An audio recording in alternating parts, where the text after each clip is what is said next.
à partir de cet oratoire, je prends la parole pour vous prévenir qu'a été introduite aujourd'hui, 18 janvier 2025, à 3 instances internationales, une pétition pour demander qu'une enquête parlementaire et judiciaire soit ouverte pour examiner les accusations gravissimes formulées depuis 3 ans par les républiques du Mali, du Burkina Faso et du Niger contre les autorités de la République française pour soutien, financement et armement du terrorisme en Afrique.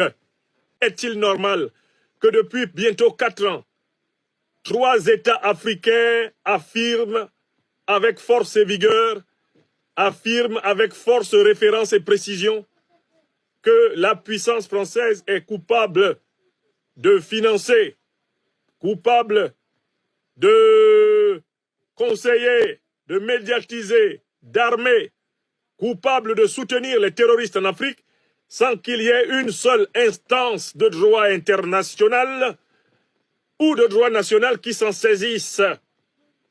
Est-il normal sur la terre des hommes à l'époque de la révolution numérique qu'une accusation d'une telle gravité ne soit examinée par aucune juridiction et que des peuples entiers attendent justice, que des victimes décédées, des victimes vivantes et les victimes à venir soient encore et toujours livrées à la même fatalité, l'impunité des auteurs de la déstabilisation de la planète. Nos États ne peuvent pas se plaindre depuis 4 ans. Et toutes nos diasporas d'Europe, d'Amérique, d'Asie se taisent. Alors que nous sommes citoyens européens, nous sommes citoyens américains, nous sommes citoyens britanniques, nous sommes citoyens asiatiques, nous les Africains. Et que nous constituons de facto des lobbies puissants dans tous les pays où nous sommes installés pour ne serait-ce que faire entendre les sujets qui doivent être débattus dans les parlements.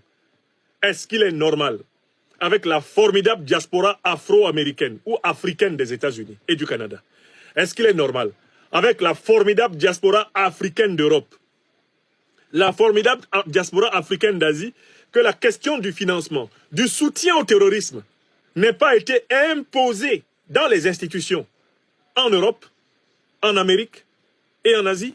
Est-ce que vous trouvez cela normal? Les dirigeants africains du Mali, du Burkina Faso, du Niger assument avec courage la dénonciation. Mais que faisons-nous?